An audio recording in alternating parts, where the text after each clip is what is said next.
Хэрхэн Face ID-г янзлах вэ? iPhone-ы Face ID-г ажиллахгүй байвал хамгийн түрүүнд FTD шалгах хэрэгтэй.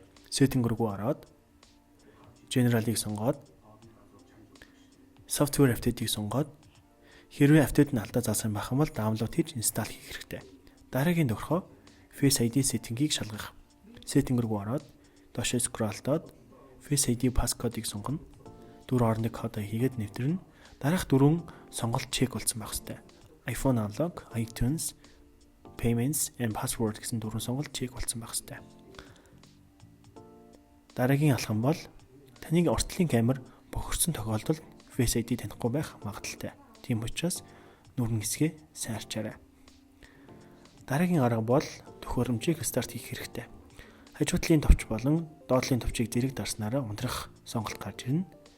Ингэж унтрааснараа эргүүлээд хажуу талын товчон дээр дарж утсаа асаах хэрэгтэй.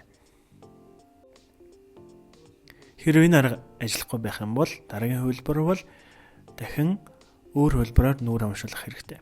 Setting руу ороод Face ID-г сонгоод 4 орны кодыг хийгээд scroll-доод Set up alternative appearance-ийг сонгоод нүүр дахин таниулах хэрэгтэй. Ингээд set up хийлээ. Энэ арга мөн уншихгүй байвал дараагийн арга бол Face ID-г reset хийх хэрэгтэй.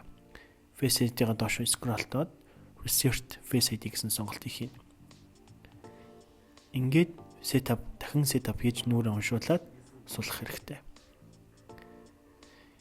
Хэрвээ эдгээр аргууд ажиллахгүй байх юм бол та Apple Support-оос тусламж гуйж хэрэгтэй. Google руу ороод Apple Support гэж бичээд доошоо scroll-доод iPhone гэсэн сонголтыг хийгээд доошоо scroll-доод More-ыг дараад Face ID гэсэн сонголтыг хийгээд өөрийнхөө ID password-ыг хийж sign хийгээд ингээд support-тэй холбогдох боломжтой гэсэн үг.